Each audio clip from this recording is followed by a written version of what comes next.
Well, you know, you teach people about Route 66 this way, and what I do is if say I have a busload of intrepid Smithsonian Associate warriors, and I'm taking 40 people from Smithsonian down the road, is I loosen them up, and then I get them on the road, and then I stop about every 20 feet. I have the tour bus stop, and I show them what a box turtle looks like up close and personal, and I let them hold a toad and let it pee on their hand, and I pick cotton out of a field and pull it right out of the roots and let them examine it, and I find the shed skin of a diamondback rattlesnake, and I stop and buy paper sacks full of Concord grapes and let them eat them and stain their shirts, and they're spitting out seeds.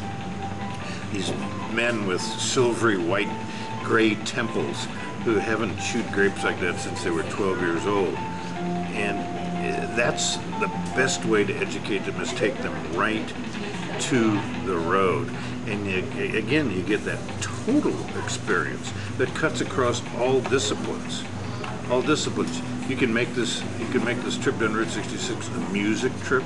You can go from the jazz and blues to hillbilly to country western to norteño music to great rock and roll to classical. You can make it a culinary trip. You can make it a geographical trip.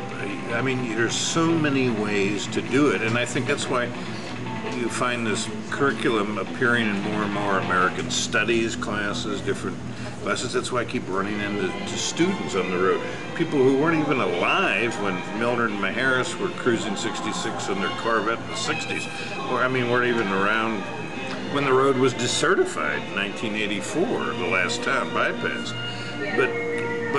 But they realized that it's still a great trip, you know. So I think, and then